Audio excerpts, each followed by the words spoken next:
Welcome to People's Republic with Brian Griffith. We bring you news and analysis from the front lines of the global struggle for social and economic justice. I'm your host, Brian Griffith, and here's what's going down this week in your backyard and across the world. We turn now to the fight to release Griselda Cruz Lopez, one of the several hundred women being held at the Hutto Detention Center in Taylor, Texas. Griselda has been separated from her child, has not heard from her child in a month, and suffers complications from a skull fracture suffered in the care of Core Civic, which runs the detention center. Hutto is a detention center for women seeking asylum, where women from all over the country are being held. We will talk about the history of this center, which is notorious nationwide for high rates of sexual assault and retaliation against women who speak out. We are joined by Sofia Casini, an immigrant rights organizer at Grassroots Leadership, which is working to end the abuses of the Hutto Detention Center. Thank you, Sofia, for coming on. Thank you, too. Can you tell us a little bit about what the Hutto Detention Center is? Because this is not really that far outside of Austin, and yet in many ways it seems so kind of isolated, out of sight, out of mind from large portions not only of the population here, but it also seems out of sight, out of mind for many of the residents of Taylor, as best I can tell. Brian, I think that's exactly right, and I think that's how these detention centers function intentionally. They want to be outside of centers, both centers of support in terms of people who can rally for those who are detained, help them fight for their rights, lawyers who will get involved, as well as community who might know the people inside, hear what's happening, and address the abuses. So not only is it in a small town, so outside of Austin, a major city center that does have lawyers and resources and other capacity to help, but it's right across the train tracks in this very small, lovely town of Taylor, Texas. So even people in that town either have no idea that this detention center exists because it's out of sight, or they have some vague idea there are some people locked up there, and they're just kind of grasping at who it might be. Is it men? Is it people with criminal charges? Is it juveniles? Who's in there? But very, very few people realize that this is the nation's only all-female, all-asylum seeker detention center in the country. To be holding these people sort of indefinitely, when, from my understanding, so many are eligible for bond, so many have not committed, not that makes it better that somebody should be held even if they committed a crime in this sort of conditions. But yeah, this is entirely for women who are going through the legal act of the kind of human rights protected act of seeking asylum from these various conditions. That's right. A lot of these women walked straight up to Border Patrol on the bridge and asked for safety. Others crossed the river. They either didn't know that they could, they might not have realized that escaping for their lives from the gangs could open them up to something called asylum, a legal process, or for any number of reasons they might have been caught internally, like Griselda, where they are escaping from life-threatening violence in their home country, either didn't know they could ask for it, or through some complication in the legal system, find themselves struggling to figure out when is my court date, what is my next step, and then everything gets turned against them. So they try to get around it. They call it a residential center. Their website looks beautiful. We provide care. They offer Zumba classes, crochet. They're trying to make it seem like this is just where we care for people. But you're absolutely right. This is a secure facility. There are barbed wire fences. The women cannot leave. They are retaliated against, and with asylum seekers like the 500 women in Hutto, these threats, these arbitrary threats that they're faced with constantly, many of which are absolutely illegal. Like, if you don't work here for this private prison company for $1 a day, this is going to be a report that will go negatively against your asylum case. Now, that's illegal, and they will deny saying it, but we know from our program where we match community members one-on-one with the women inside that this happens, and this is common, this threat. When you have an asylum seeker who is following our process, who's asking for safety from our government, who's witnessed their family members being killed, and you tell that woman, if you don't work cleaning toilets for $1 a day, this will go against your asylum case, that's a death threat. That is essentially a death threat, and that's what many of these women are facing. In many ways, Griselda has been one of the, most visible faces. Can you maybe talk about her case a bit as a sort of understanding that so many of the women in this detention center are likely facing the same kind of conditions and may, for various reasons, be unable or for various reasons be unwilling to come forward. So, yeah, what are the kind of the specifics of what Griselda has faced, kind of the harrowing ordeal that has been her detention here at the center and prior to that?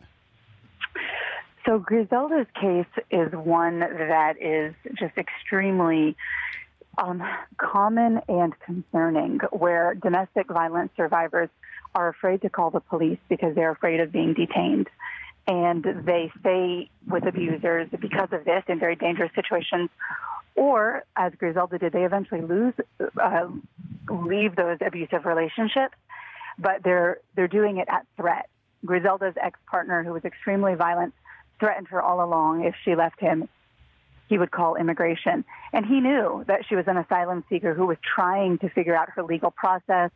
She had paid a lawyer who took advantage of her. She was trying to figure things out with her asylum case, and it was extremely complicated and frustrating. He took advantage of that. And so when she left him, he did exactly that. He called immigration on an anonymous tip. They came to the house and they took her in. And so she was separated from her 5-year-old daughter, who is with the man and is being abused physically. We know from voice recordings of her crying on conversation with her mom on the telephone. And also we think sexually from other things she shared with her mother.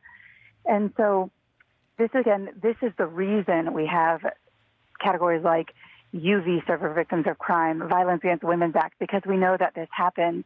And yet ICE is used all the time as a weapon against survivors like Griselda. In her case in Hutto, what happened there is he called immigration. She was deported back to El Salvador, right into the hands of the same gangs who had threatened her life in 2005. They came after her. She escaped again, and she crossed back through Mexico.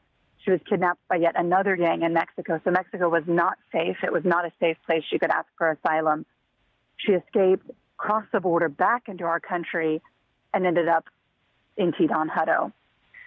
When she got into Hutto, what happened before that is she crossed into a place called Hutto Detention Center, owned by the same private prison company, Core Civic, that runs Hutto and many, many, many centers around the country. It's a nasty company known for its abuses. They gave her medication for nightmares. She doesn't know what it is. She didn't know what she was taking. And she passed out, hit her head, was out for more than 30 minutes.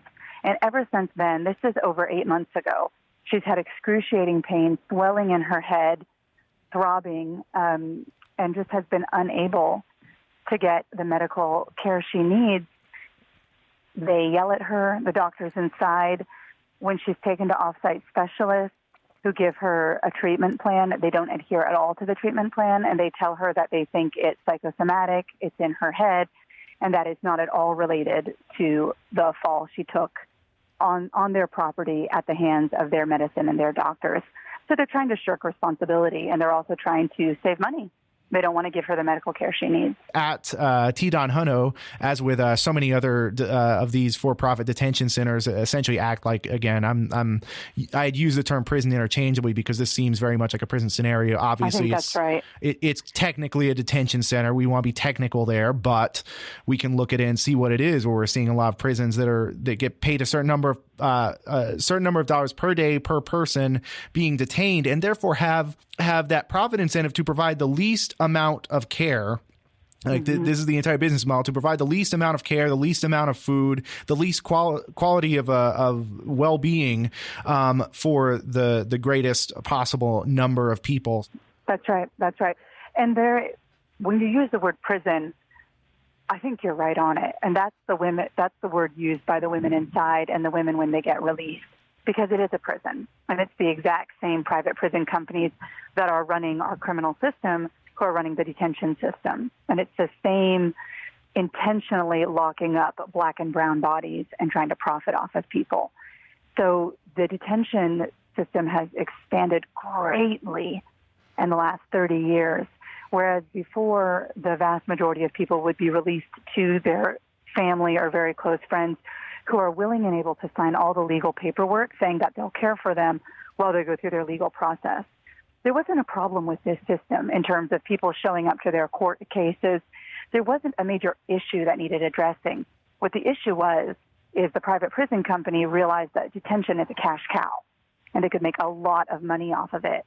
So they have very highly paid, sophisticated lobbyists who are pushing on our congressional representatives, financing their campaigns, and then essentially writing the bills that turn into laws to create stricter and stricter immigrant enforcement policies and to lock them up, detain them, and expand the whole detention system.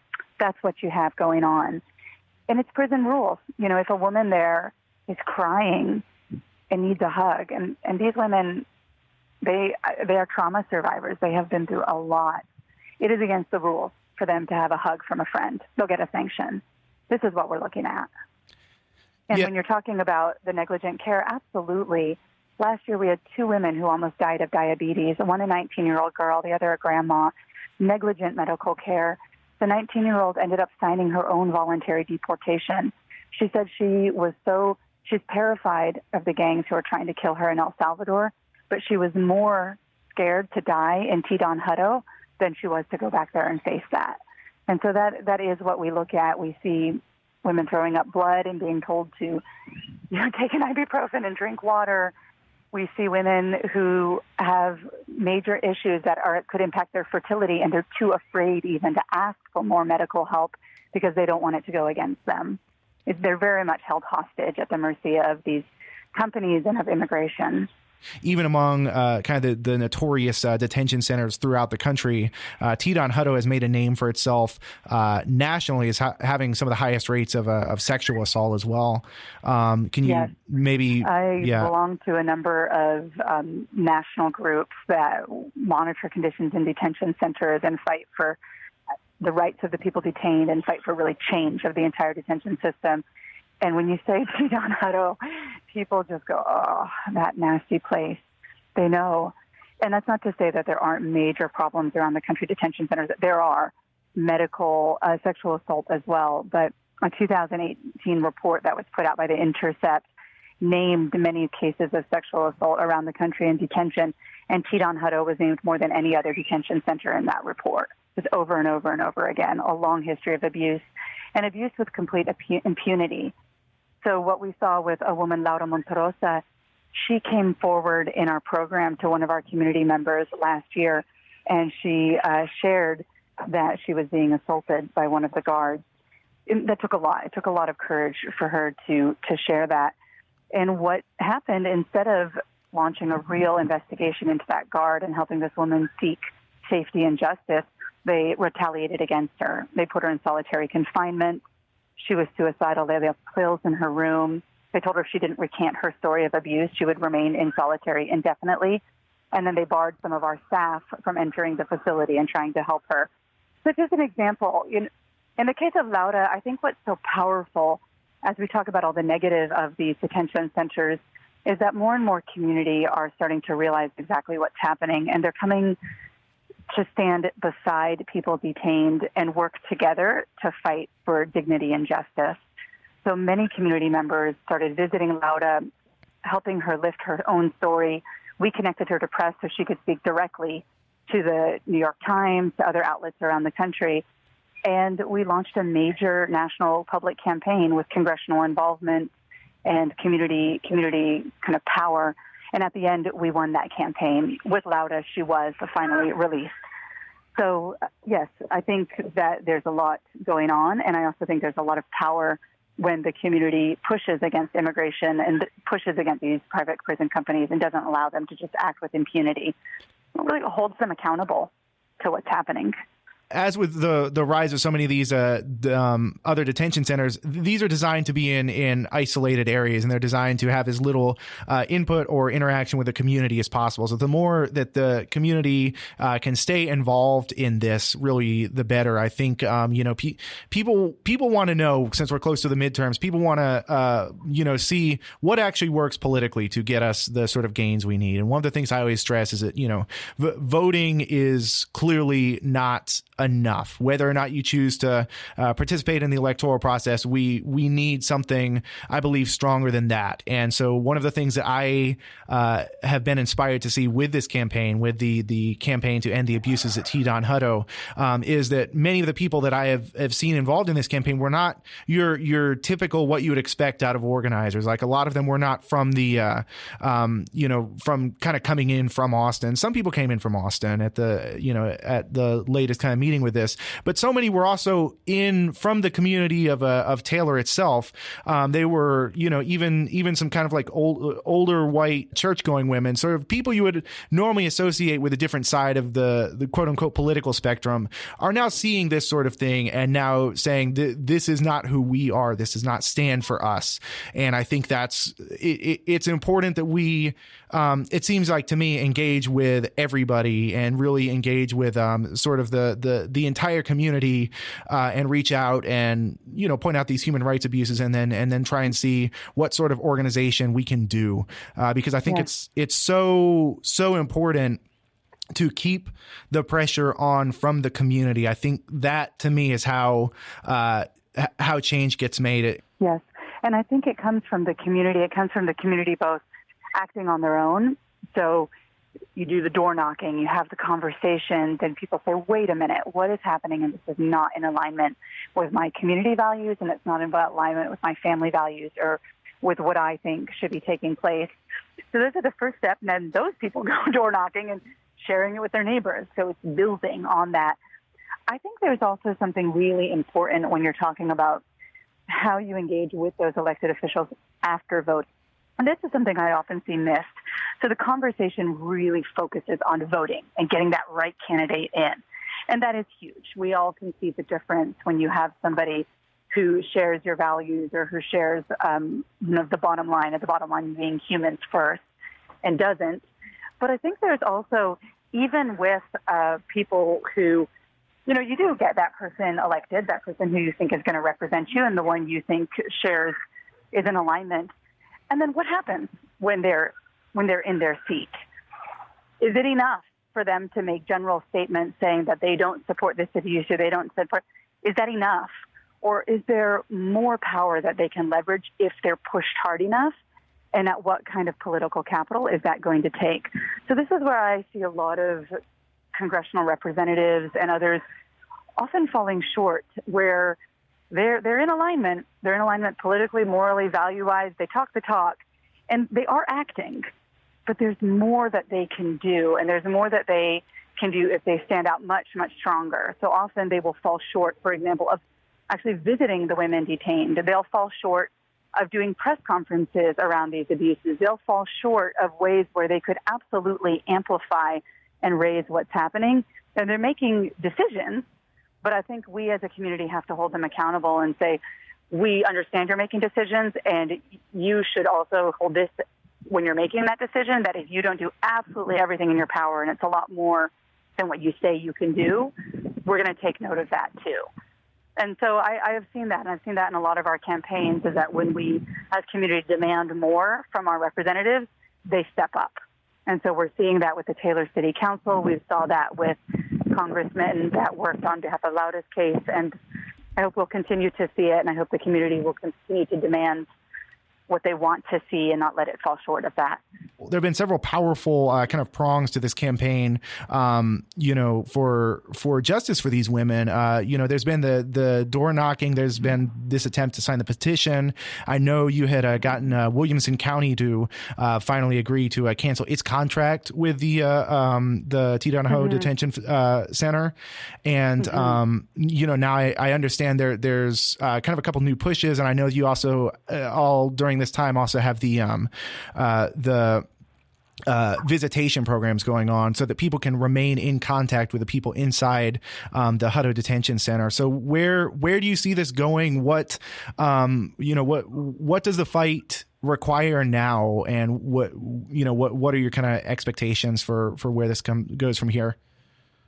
Well, I think one of the most beautiful developments that I see, and where the future of this is going, has been a lot of the women who were detained in T-Don Hutto and did get their freedom. now living in community. They've joined the organizing efforts on the outside.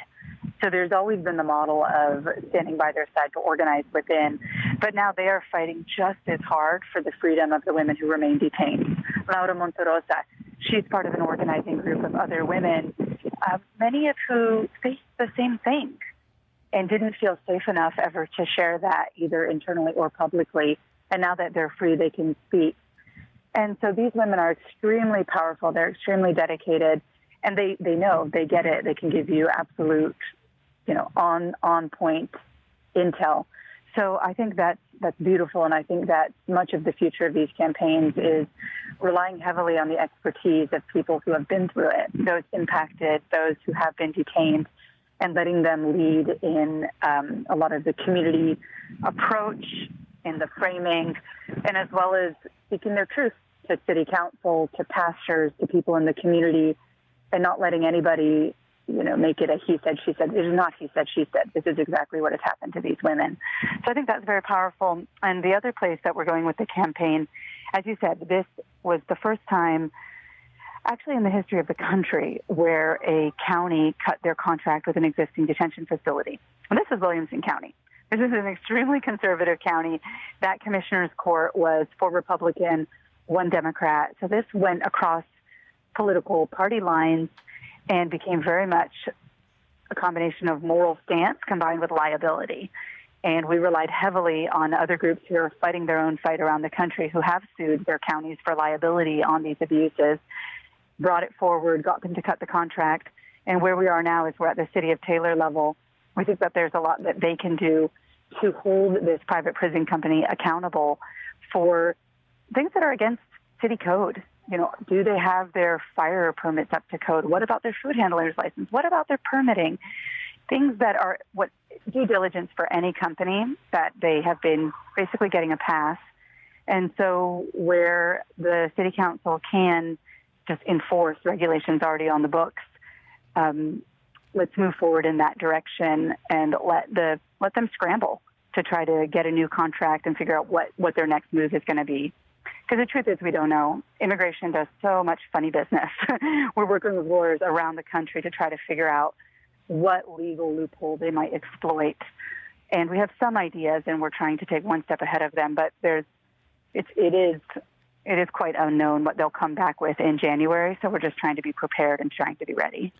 Yeah, it's certainly sort of a precarious moment coming ahead, and of course we're seeing so much where everybody's kind of predictions of just what's going to happen in the country has gone out the window. So obviously, I try not to speculate too much for that kind of reason, but we can recognize these patterns as you were talking about of how these legal battles have played out in the past, and one of the things you did bring up, of course, was that this is a very conservative county, and I think one of the things to always keep in mind is that we saw some of the largest kind of labor battles just play out in really conservative states. So for those people who might want to get involved, for those people who might be interested in learning more information about this struggle or just generally about grassroots leadership, where can they find more information?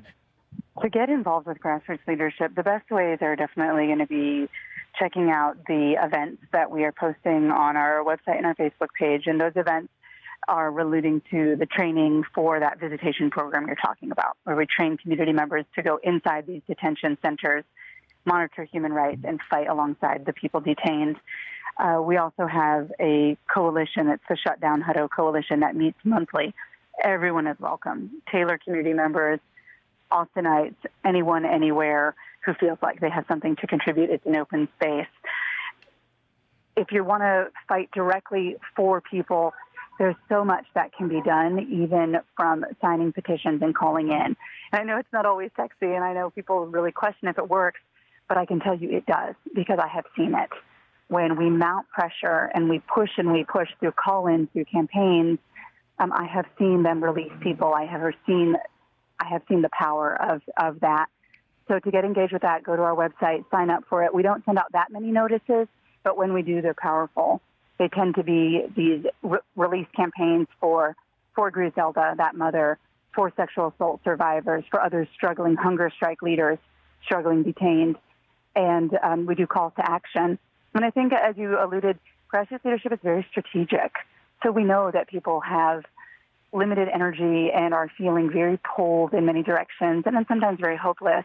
And so what we try to do is just be as creative and strategic and as impactful as we can with the rallies that we do and saying, okay, right now, this is the moment, this is the place to push, and this is how we're going to get the job done, and this is how we're going to win. And we've been extremely successful, even under Trump.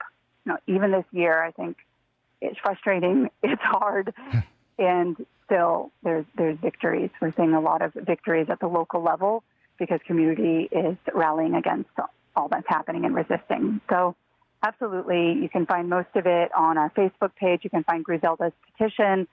Sign it, please. That goes directly to immigration, and she could be released any day on what's called humanitarian grounds. She has a 5-year-old daughter, U.S. citizen daughter, being hurt in danger. So absolutely, there's many ways to engage with us, and we welcome any and all ways that people want to get involved. Yeah, and of course that website, I'm not sure if you mentioned it, but I'll just reiterate. The website is grassrootsleadership.org. The organization is Grassroots Leadership. You're based in Austin, correct? That's right. Yeah. We were joined by Sofia Casini, an immigrants' rights organizer at Grassroots Leadership, which is currently working to end the abuses of the Hutto Detention Center. Thank you, Sofia, for joining us. Thank you, too. Thank you, Brian. You are listening to People's Republic. People's Republic originates out of KOOP Radio in Austin, Texas, and is also broadcast on WHIV in New Orleans. We are available as a podcast on SoundCloud, Spotify, iTunes, Spreaker, Stitcher, or wherever podcasts are podded. Stay tuned.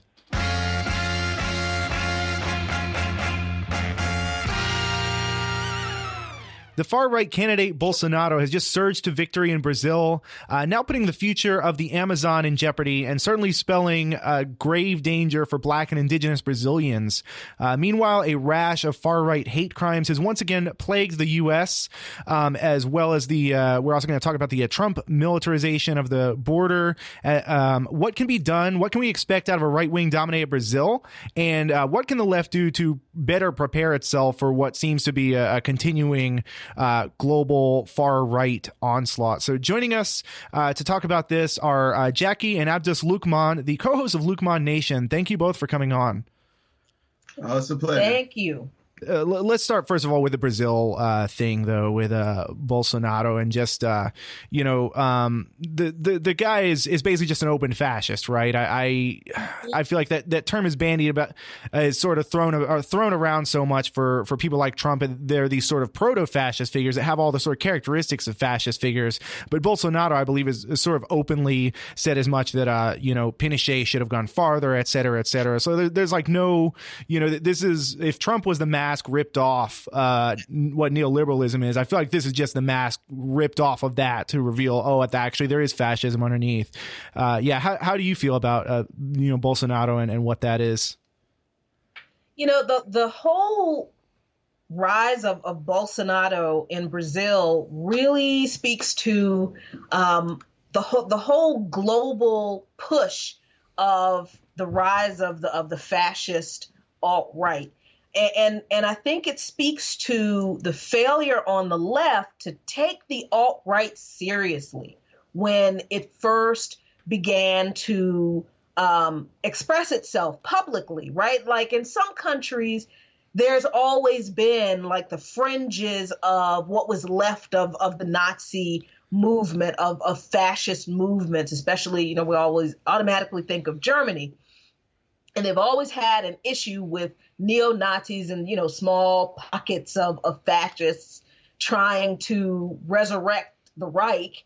And we've limited that to Germany, and we've kind of ignored the similar kinds of movements that have not just sprung up in other countries, but we've ignored the history, the connective history between the fall of the Third Reich and the rise of fascist groups or fascist politicians in other countries.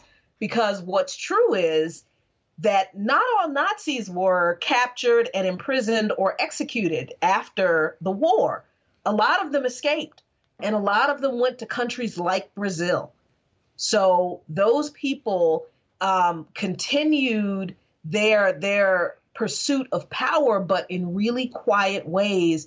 They played the long game. They got involved in politics, or they financed politicians. They had little secret societies, and they groomed politicians, and they went under the radar, and people might have laughed and joked at them. And that's how you get a Bolsonaro.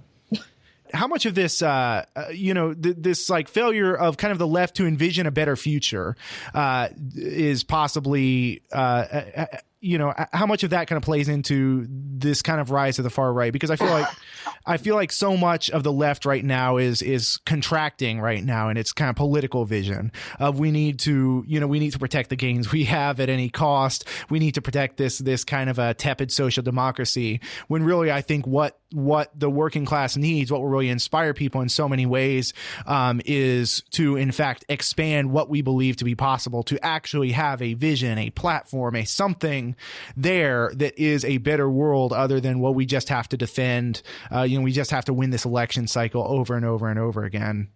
Yeah, from what I understand, and I don't know a whole lot about the Brazilian political climate before like the past maybe 10 years, but from what I understand, the Workers' Party in Brazil didn't really make that many gains when they had power. And part of it is because of corruption, but part of it also, and we've always looked at Brazil here in Loop My Nation from the context of being like the country with the largest population of African descended people. Is it in the Western Hemisphere or in the world? Outside of Africa itself. And it's the largest population of African descended people in the world. Yeah, outside of Africa itself. So the population of African descended people or Afro-Brazilian people have been under the same kind of police state oppression and political disenfranchisement that we are fighting against here, but on steroids. And the Working Party, when it had power, didn't do a lot to really focus on that group of people, to really change anything for them, to make their situation better. And it reminds me of the Democratic Party here in this country, where you've got this loyal voter base that you do nothing for. So then this group of people can't strengthen your party, so that you end up having these anemic, weak, shallow policies when you have power, and that just makes it easier for the other party to come in and undo the little bit of gains that you did. And I think that's very much part of what happened in Brazil. Well, I also wanted to add to that is the fact that I think that the problem with the left in Brazil is the same problem with the left in America. And it's the same problem with the left in Spain and in other places where there is some measures of prosperity, but then you have a large part of the population which isn't experiencing that type of prosperity.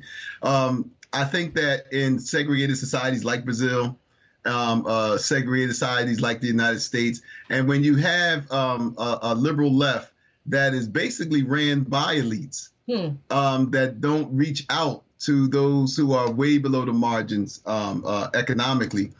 We see that here in the United States, where even though those who claim to be liberal don't really feel like they have anything in common with those who they claim to want to fight for.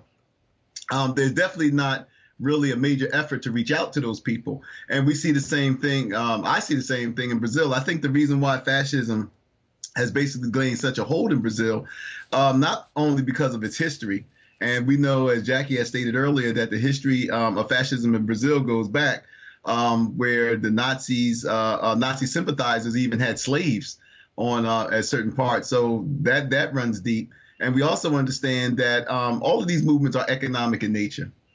where you have a large part of the elites who, Brian, I think you had stated this, wants to really hold on to what they have, and they want to gain even more.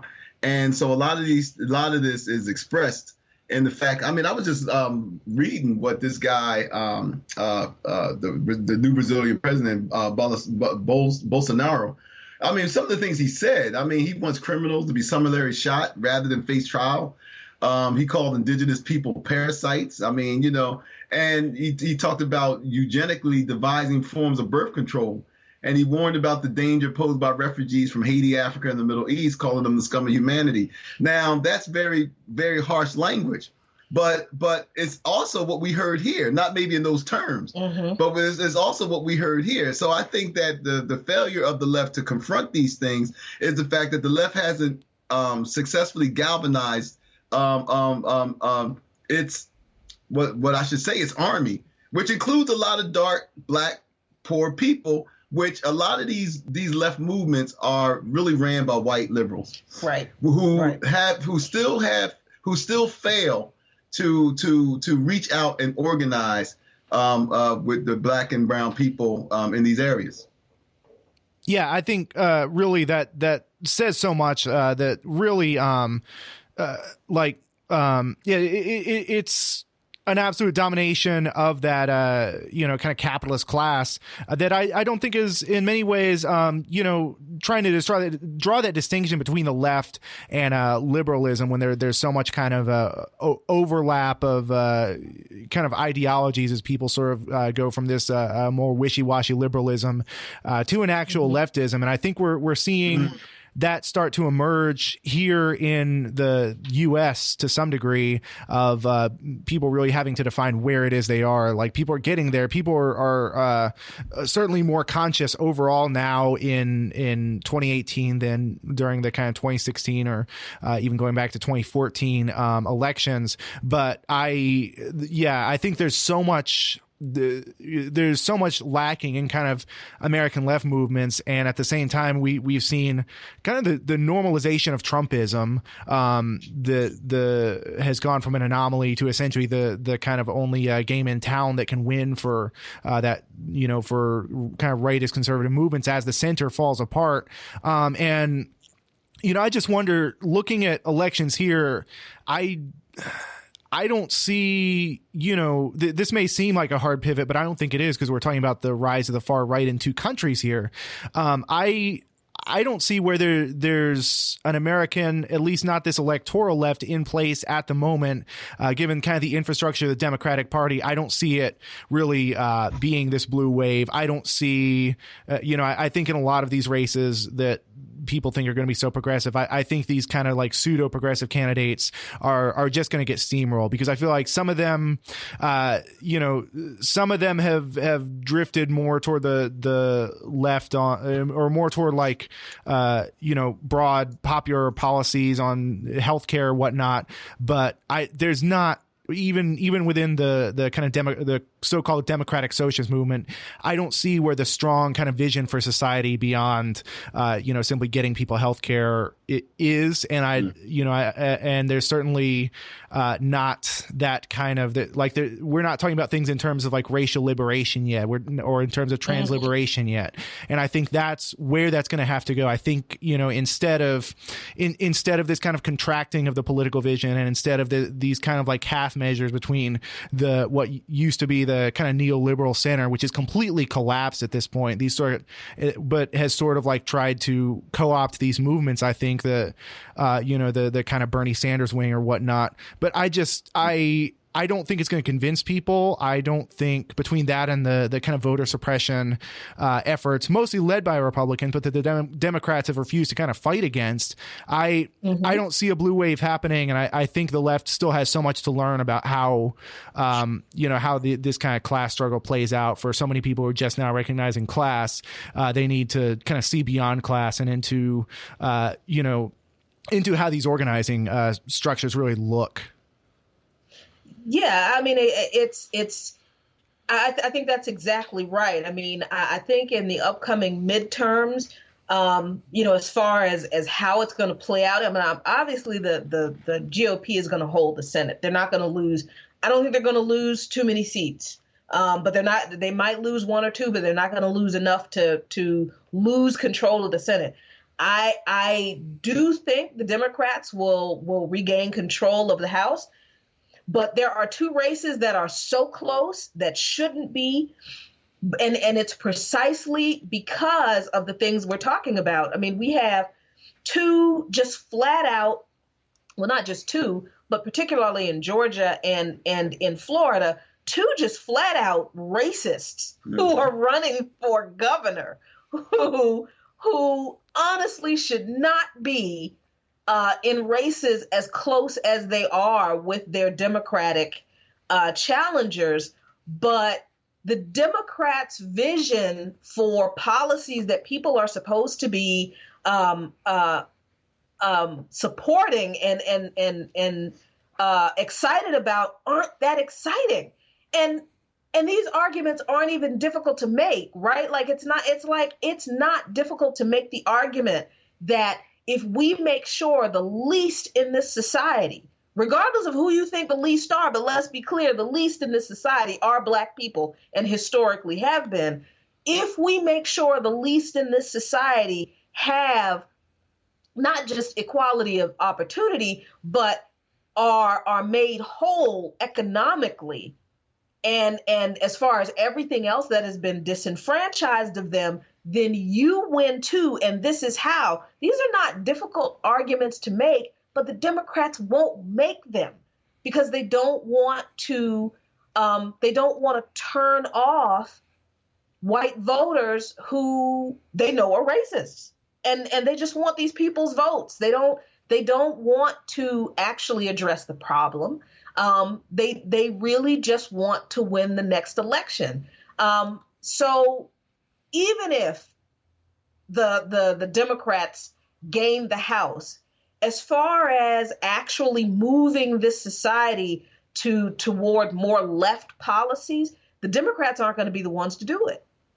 Because they haven't done it. Like you said, they've operated from purely a very far right neoliberal, typical liberal light ideology that is very appealing. Well, it was very appealing to moderate Republicans, and that's why it was designed that way. Third way democratic policy, but those policies did nothing for actual liberation and equality, social equality and economic equality of people, of groups of people in this country. And the only way we're going to do that is if we understand what it is we're fighting and we face what it is we're fighting. We're not fighting a president.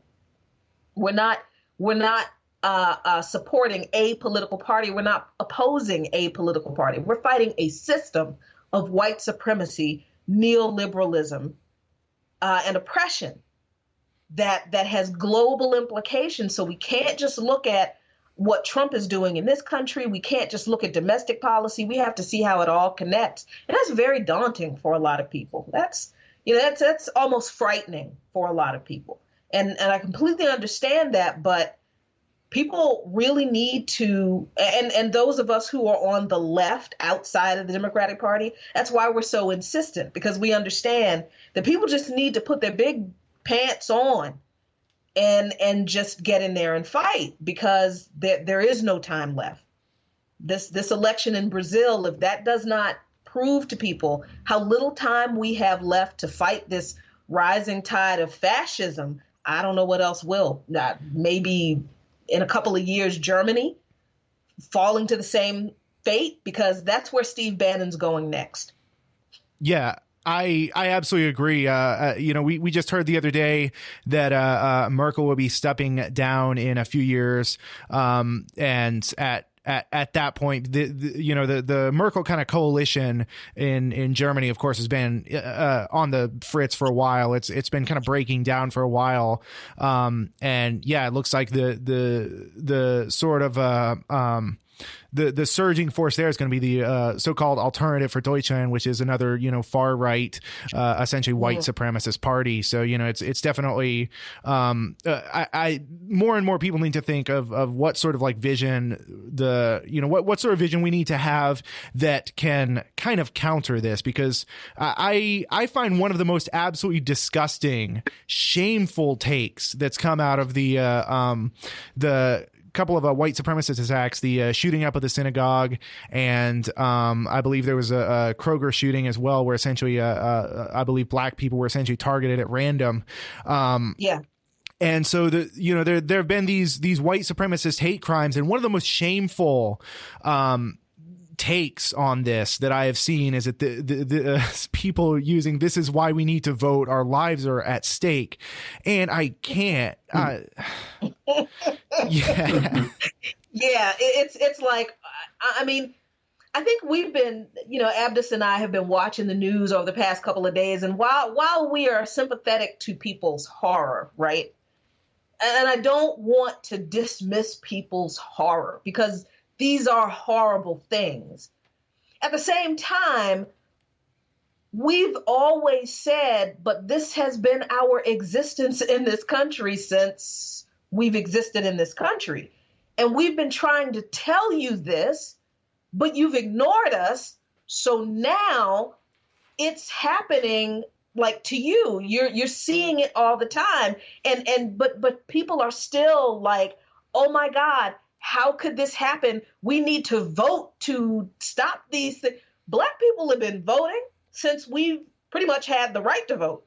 I mean, and we've still been getting massacred, and we've still been disenfranchised, and we've still been lynched.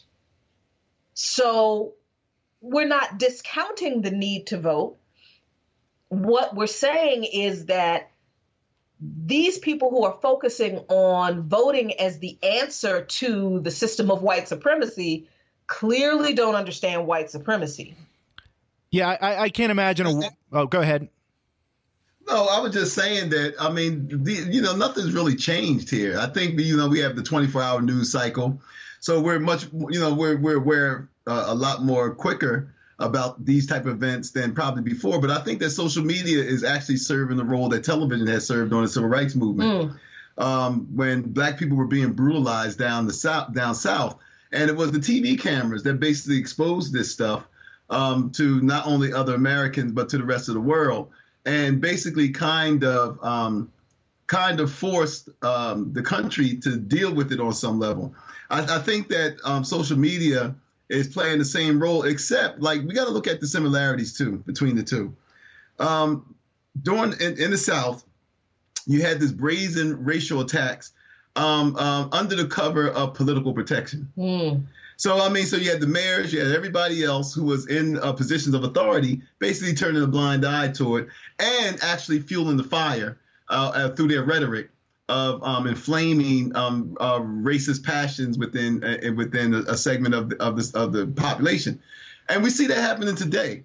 And we see that they call it dog whistles or whatever they want to call it, but it is exactly the same type of hateful rhetoric that's being spewed by these politicians. And let's look at it now. Now there's a new, well, not so much new, but there's a different player in this game, which is conservative radio.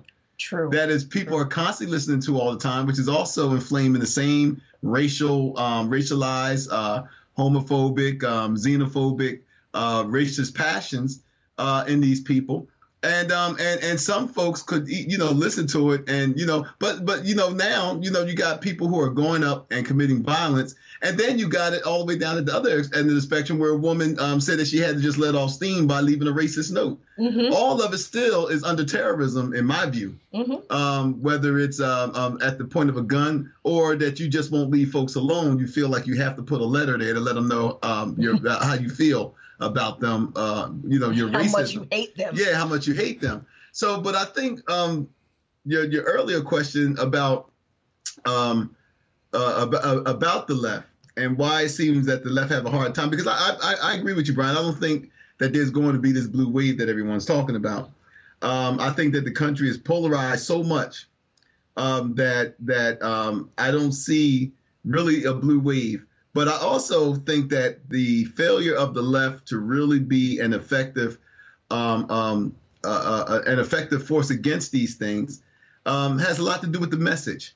Mm-hmm. And I don't think that the left has really, because that's one thing that the right has. They have a message, and of course we don't agree with that message, but they have a message and they don't really alternate from that. Right. And I think that the left, one of the things that the left has a problem with is messaging, and hasn't really done well with that. Yeah, and I think, part of that also, I don't want to kind of blame like sort of this nebulous left, because understanding that like the left is 1,000 different things that sort of coalesce into, we could break down what exactly we mean when we're talking about the left. But if we look at kind of history of the U.S., it's not that, for instance, sort of the movements of the 60s and 70s, the real powerful communist movements, the Black Panthers and all that good stuff, the anti-war movement. It's not that those just went away, that people stopped caring. It's that those were suppressed by, those that represented the largest threats to the status quo. Those were actively suppressed. Those leaders were assassinated. That was right.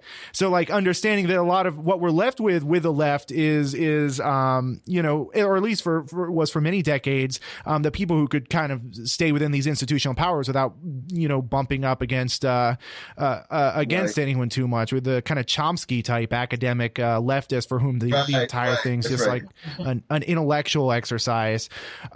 So yeah, I think though, absolutely. It's like, to me, what the far right tapped into, and what it, whether that's Brazil, whether that's the U.S., any of the other countries in Germany, where there is a resurgence of the far right. I mean, first of all, they're just tapping into the same settler colonialism they've always tapped into. But what I think they did was they acknowledged division in some way or another. They acknowledged that everything is not okay. Now, of course, their answer to that, their analysis of why everything's not okay, is just to blame Jews and to blame Black people and to essentially just blame already oppressed people. And it's a horrifying conclusion. But in order for the left to counteract that, the answer cannot simply be to just say, well, everything is okay, we need to just roll back the clock. Even if the Democrats did win every single seat they were running for all across the country, the far right, these far right, like sort of lone terrorists that we keep seeing, these kind of far right active shooter scenarios, those people are not going to pack up and go home. Something there has been unleashed, and it essentially, to me, I wish we had all day to talk about this. I know we have to wrap up soon. I see this sort of like a feedback loop with kind of this right-wing terrorism that then invites an expansion of the state. So when we saw at Charlottesville, one of the complaints coming out of the police department at Charlottesville is like, well, we could have dealt with this problem if we had more of a budget for the police, which is absolutely absurd. Which is exactly. And that is, I think that speaks to, again, kind of like the messaging that the Democratic Party specifically, if we're talking just about politics, lacks. I mean, because again, this is not a difficult argument to make when you actually put the effort into making the argument that the reason people are suffering economic depression and have in the past, over the past 30, 40 years, the reason wages have been stagnant over the past 30 to 40 years compared to the cost of living, compared to inflation, is because of these neoliberal policies that have given more and more power and deference to corporations, to businesses, but has treated workers like garbage. And it's like the Democrats in particular don't want to make that message, and it's obvious why, because they get their funding from those very corporations.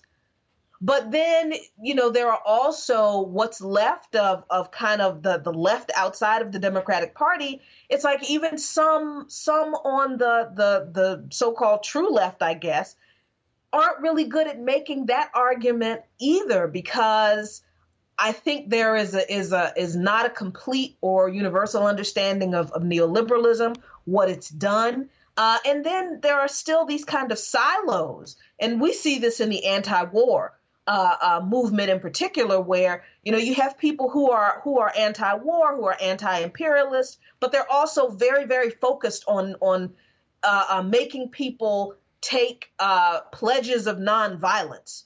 And on the surface, that sounds great. But then when you think about it, that completely eliminates all of the people who are fighting for self-determination and sometimes have to use self-defense to do it. So, you've got these older white anti-war activists who were very active in the 60s and the 70s. And they're ideologically, they've got the right focus, but they're not taking into consideration that the silo that they're in regard to pacifism actually leaves out a bunch of people who are being oppressed. So, I mean, there's all of this disconnect from good messaging and historical accuracy and policy that actually is just really just common sense. Like the idea that there's not enough money for social programs is obscene when every year the budget for defense gets increased and passed. So, I mean, how is that a difficult argument for the so-called left party to make? Well, they can't make it when they're voting for the same budget for the Department of Defense, too. Yeah, and it seems, absolutely. So in our last couple of minutes, I'd like, to just kind of give you a chance to kind of talk about your own project, Lukman Nation, where people can find out more information, basically, about your show, because I think there's so much more analysis there that I wish we had time to get into today that I'd like, people to at least be aware exists. So you can, I mean, there's so much going on, and there's just this past 2 weeks has been like an overwhelming flood of dear God. Like every day has been like, oh my God, did that just happen? And then you have to sit back and analyze history and go, wait a minute, this isn't new. And I think for us, that's like the overarching issue here in Lukman Nation. We always talk about how none of this is really new. It's just that the people who are actually paying attention to it now and who are experiencing it now, they're new to this. This is not new to us. And if people want to find out more about that, they can find us on Facebook, on YouTube, and on Twitter under Lukman Nation, LUQMANNATION. And just enjoy our content and learn some history. And Brick by Brick, also on Facebook, where we talk about nothing but history. Pit Bulls and Politics. We do a podcast on Spreaker, usually on Saturday nights every once in a while. But we kind of try to get our message out kind of all over the place. But you can find us on all those platforms under Lukman Nation, LUQMANNATION.